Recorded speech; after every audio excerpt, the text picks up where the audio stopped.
This is Living Healthy with Your Health Potential, where we explore your options for better health. Brought to you in association with The Woman in You. Hi, welcome to Living Healthy. I'm your host, Sheryl Turgeon. In today's world, there are government agencies and corporations fighting for the right to control the food we eat. Meanwhile, farmers are struggling to earn a living in their effort to supply us with healthy food. In this episode of Living Healthy, we talk with former Wall Street Journal writer David Gumpert, author of Life, Liberty, and the Pursuit of Food Rights, about how this struggle affects us and what we can do as consumers to fight back. In addition to writing for the Wall Street Journal, David was editor of the Harvard Business Review, and his articles have appeared in Business Week, the Huffington Post, the Nation and Alternet. We talked with David at the Marion Institute's Connecting for Change event in New Bedford, Massachusetts, about his fascinating views on food and politics. Oh, we're so happy to have you here. I'm fascinated by your topic, Life, Liberty, and the Pursuit of Food Rights. And I'm just wondering, you were a reporter for the Wall Street Journal and Harvard Business Review, yet your blog, which is thecompletepatient.com, is a radical departure from big business. What changed? Actually, working for those publications and subsequent to that, I became interested in entrepreneurship and small business. And so I've spent a lot of time looking at the whole process of starting businesses. I've written or co-written 7 books on starting a business, running a business, writing a business plan. And so I've learned a lot about kind of the dynamics of what it takes to start and run a small enterprise. And in the process of that work, about 7-8 years ago, I began to become interested in the whole area of holistic health, and what companies, especially small companies, producing products for holistic health, whether it's nutritional supplements or food products. And one of the things that stood out to me was that the U.S. Food and Drug Administration seemed very unfriendly to those kinds of companies, and especially to farms producing food that we now refer to as nutrient-dense food, and in particular raw milk, but also eggs produced on the farm, meat that's slaughtered on the farm. And so what was happening was the FDA was cracking down on these farms. These farms are small businesses. And I had never seen regulation of that intensity. And I just started looking into it. And the more I looked into it, kind of the worse it became. It wasn't just like a temporary crackdown. This was part of it became apparent to me this was part of a long-term major policy to come down on small farms that are producing good food, but also that are producing and distributing the food on a private basis. One of the things that has occurred, one of the kind of trends that has accompanied this whole interest in nutrient-dense food, is disenchantment with the what I call the public food system. Right. And so people are gravitating toward private sources, and these private sources are often farms and food clubs. And so this policy of cracking down on farms was accompanied by a policy of especially focusing on farms and food clubs that are distributing foods privately. And could you give me some examples of that? How the government is maybe unjustly cracking down on them? Well, I go through 7 different cases in my book, Life, Liberty, and the Pursuit of Food Rights, and they're all connected from Maine all the way to California. And I'll just give you one one particular example that stands out because it's just so kind of, I don't know, graphic in a lot of ways. There's a farm in Pennsylvania that has been distributing food to a food club in Maryland. And this farmer is actually an Amish farmer by the name of Daniel Algier. And Dan Algier was for years, about 5-6 years, supplying this food club in Maryland. And the food club was getting more and more popular because more and more people are becoming interested in the kind of food that he produces.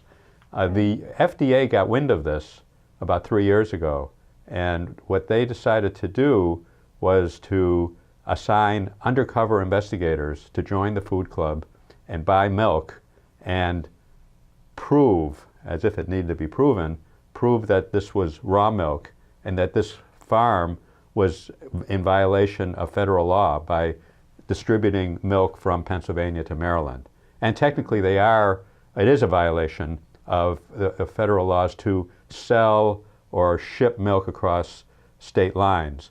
Now, there actually is a legal argument involved in all this, and I won't get into all the details, but suffice it to say that there is an argument that if food is being distributed on a private basis, it's questionable whether the prohibition, which is based on the Commerce Clause of the Constitution, really applies here. But be that as it may, the government conducted a year-long undercover investigation.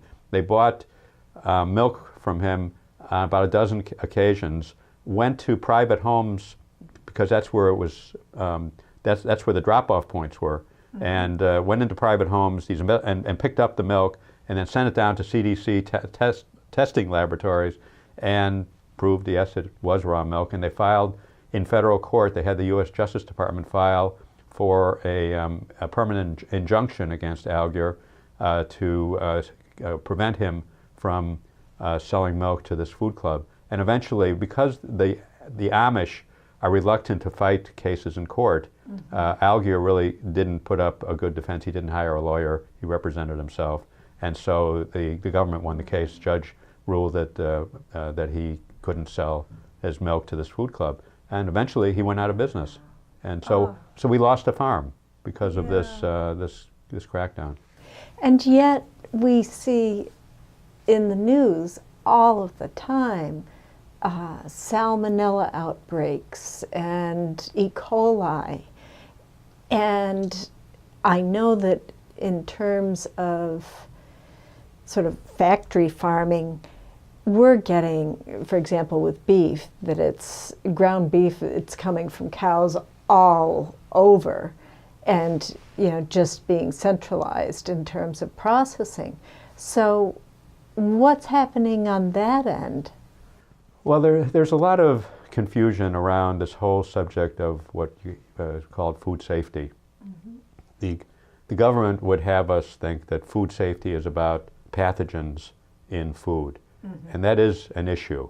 In other words, you mentioned like salmonella or E. coli. These pathogens can infect food and make people sick. And when they do, especially with factory food, we hear about it in the news. There are recalls from ground beef and peanut butter and nuts and just all the way down the line. There was just an outbreak involving chicken. I think there were almost 400 people made ill, and what stood out about that was about 40% of those people had to be hospitalized, which is a very large percentage. Usually, when there's an outbreak of foodborne illness, people get some kind of intestinal problems, but then they stay home and they get better, and after a few days they're all right.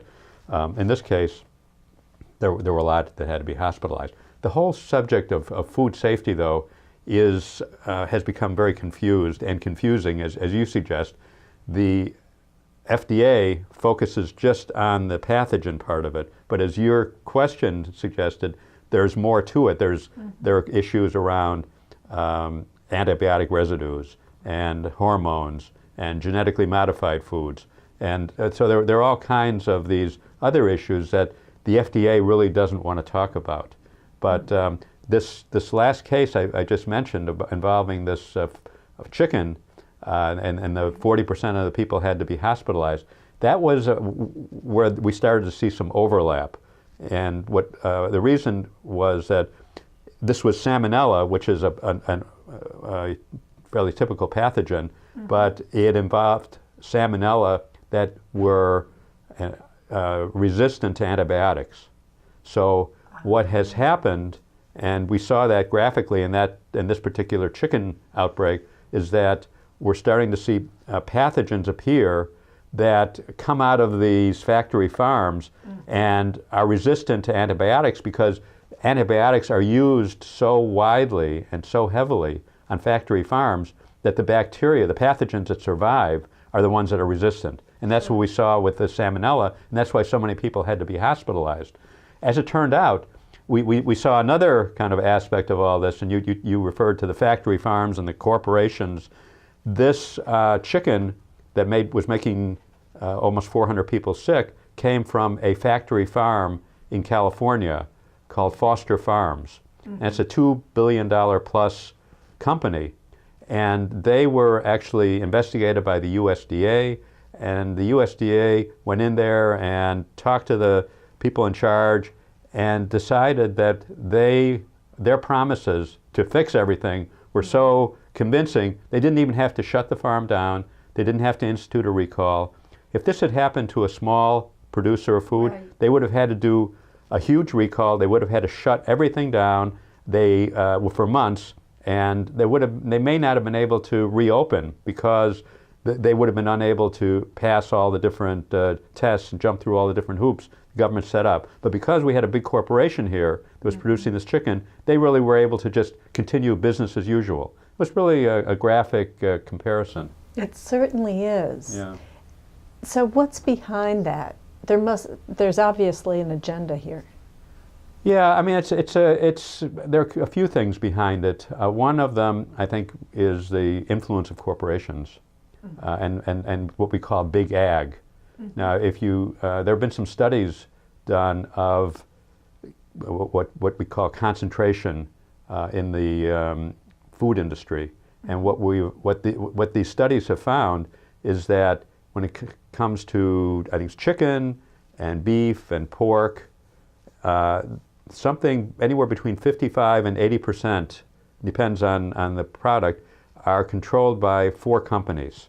Now, there's 4 companies control those markets. So what you have are what we call oligopolies. They're pretty much like monopolies. They don't compete. They basically kind of informally or formally agree among each other what the prices are going to be, and what the prices they're going to pay the farmers are. And there's no negotiation, there's no competition. And so farmers kind of have to take what they're given, and consumers pay what the prices are, and that's kind of the way it is. Right. So these companies like it like that. They'd rather have a non-competitive situation than have a competitive situation. So what they do is they make big contributions to the politicians in terms of campaign contributions, and the politicians tell the regulators what to do because they apportion the budget. So the regulators tend to be easier on these large corporations and have lower standards for these large corporations. And so you have this, the other thing you have, I guess, I'd say is you have regulators who've been taught that pathogens are bad, which is, I'd say, pathogens are a source of problem. But to focus exclusively on pathogens as the source of safety problems in food, and to kind of ignore the other things like the antibiotics and the hormones and the GMOs. So we have this kind of imbalance among and I'd say rigidity among the regulators as to what is and what isn't food safety. And I imagine that really is based on education. It's based on a lot on their education, yeah. And it's kind of reinforced by this kind of corporate control, because the corporations would just as soon have the focus be very narrow, and they don't want to have to make a shift from, say, not using antibiotics as widely as they do, because if they have to stop using antibiotics as widely as they do, well, all of a sudden they have to really rejigger their whole operation. Right. Because right now their operations are for raising pigs and cattle and chickens are to crowd the animals as much as possible, feed them the lowest possible grade feed they can get away with, and in other words, produce the food as quickly and as cheaply as they can. And if they have to stop using antibiotics, all of a sudden they can't crowd the animals as much. They have, and they maybe have to go back to some of the what I call the old-fashioned ways. I mean, the ways that that food used to be produced, which is, say, having animals out on pasture and with a fair amount of space, and not being treated with antibiotics on a regular basis. So that's costly for them, and they don't want to make that kind of investment. Mm-hmm. Yet that's what is driving many of us to the small farms, because we don't want antibiotics in our food. We don't want the GMOs. Yeah, people are losing faith in the integrity of the food system. Yeah. And that's really a pretty sad kind of a statement to make, but it's also kind of a dangerous situation, because when people don't have faith in where their food comes from, they're talking about something that's very fundamental to survival, and so for people to, that's something that really concerns the government. For people, it always has throughout history. It's always been an issue as to whether whether there will be enough food. That's been an issue up until, say, the end of World War II. Once we kind of developed these factory practices, it seemed like we had solved that problem. We have plenty of food. Our problem now is there's a realization that that food may not be the best quality. And in fact, not only might it not be the best quality, but it might actually be making people sick.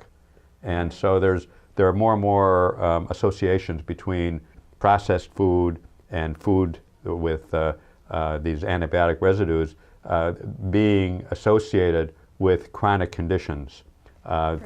For example, conditions like asthma and diabetes and Crohn's, and so we're seeing that the rates of those kinds of conditions soar. I think it's something on the order of 10% of all children now have asthma. We're seeing huge numbers of children, I don't know what the exact figures are, but enough children have these peanut allergies, are allergic to peanut butter, so that schools are forbidding peanut butter sandwiches in the cafeteria. Right. I don't know about you, but I grew up, everyone brought peanut butter sandwiches to school. That was kind of the basic staple. And, you traded, peanut butter and fluff for peanut butter and jelly or whatever. Yeah. But, so you have this, people beginning to make this association in their minds that the food in the supermarkets may not be safe. Mm-hmm. And so they're seeking out alternatives. They're seeking out private sources, food directly from farms, or they're forming food clubs. They're forming what are called herd share arrangements, where they can go to a dairy farm and share in the milk that's produced. Right. But isn't that the only way that we can speak to the corporations to get what we want? Corporations aren't listening. The consumers, by not buying corporate food, are really letting them know. Yeah. Yeah, that you're right. And people are voting with their feet and with their pocketbooks. And that is sending a message to the corporations.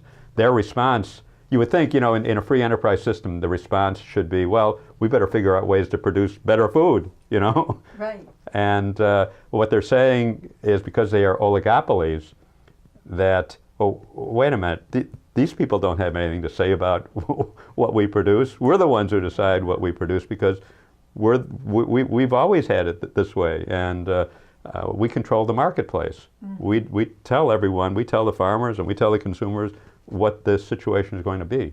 So they don't react well to that. So then what can people do? Well, I think what people can do is just keep doing what they're doing, and eventually there will, as you suggest, the message will begin to get through, because, and in fact, there are signs already that this message is beginning to get through. We're seeing a long-term trend toward decline in consumption of pasteurized milk, as just one example. And that's been a long, it's not as sharp, but it's like down 0.5% or 1% a year, and over the course of 25 or 30 years, all of a sudden they've lost 15 or 20% of the market. And the numbers are so big that if that begins to have, you're talking billions and billions of dollars. And so that begins to have an impact, and they're beginning to realize, well, this milk market isn't what it was. And could you just explain for our viewers the difference between the pasteurized milk and the raw milk, and why raw milk has such a reputation for needing sanitization? Well, there's a couple of things going on. I mean, historically, raw milk has created some problems, and it's a complicated kind of a situation. But basically, what happened was raw milk has been drunk for hundreds and hundreds of years without any problems. I mean, it's mentioned, I think, 15 or 20 times in the Bible, and as an important food and holy food. What's happened is that once we began settling the cities in large numbers back in the 1800s,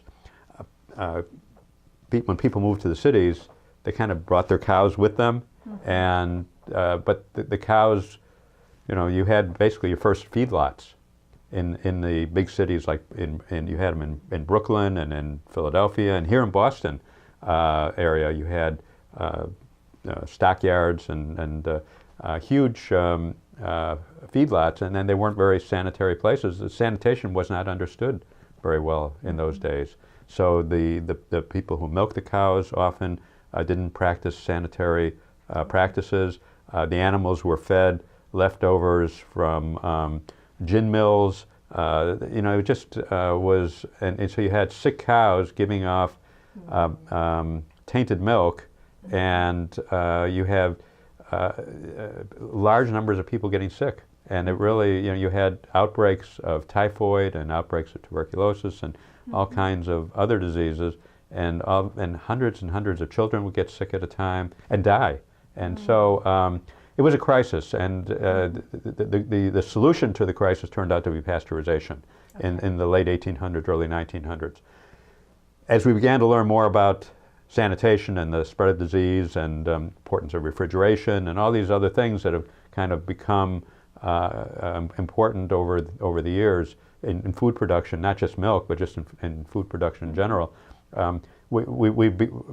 farmers have begun to appreciate that they can make raw milk and distribute raw milk much more safely than they could in those days. But as far as the public health community is concerned, the situation was the same as it was in the late 1800s, early 1900s. And as far as they were concerned, they had kind of solved the milk problem. They had solved it via pasteurization, and there was no going back.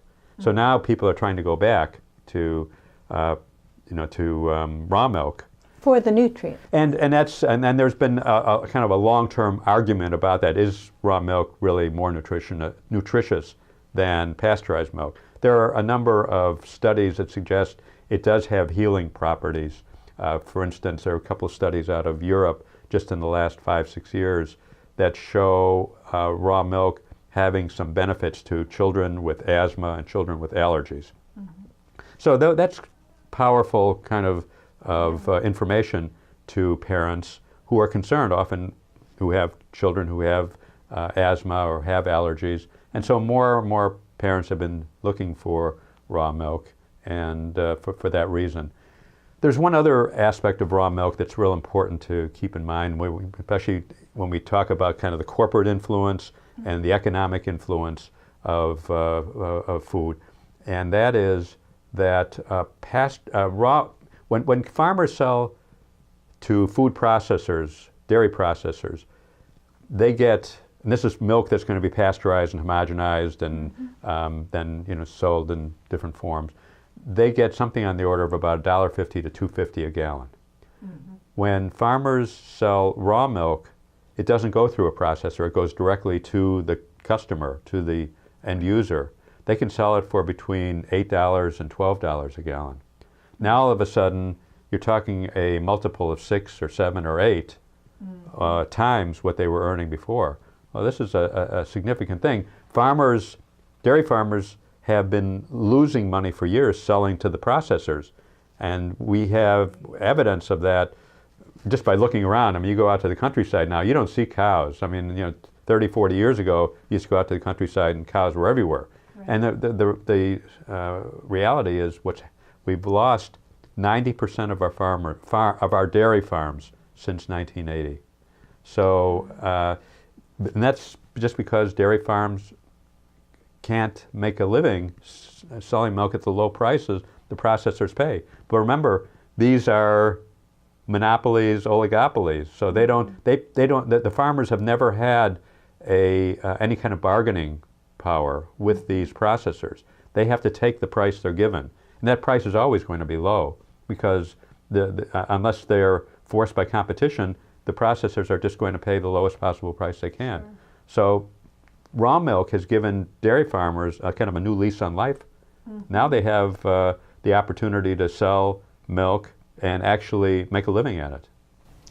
Yes, that's wonderful. It is for them. Except what they're finding is that the government, with the encouragement of industry, is pushing to keep them from doing that. Is there one message, if you could sum up what you would like viewers to get from our talk today, what would that be? People have to take charge of their own health. Mm-hmm. And a big part of taking charge of your health is taking charge of the food you eat and being attentive to the food you eat. And we tend to kind of, I think, buy food out of habit, and we tend to go to the same places where to buy the food we're used to. And I'd encourage people to look around, to learn about what food can do for them and how it can harm them, and think about making decisions and changes in the way they do things. For more information on David Gumpert, you can visit his website at davidgumpert.com. For more information on the Marion Institute, you can visit them on the web at marioninstitute.org. Thank you for joining us today. I'm your host, Sheryl Worthington Turgeon. See you next time on Living Healthy.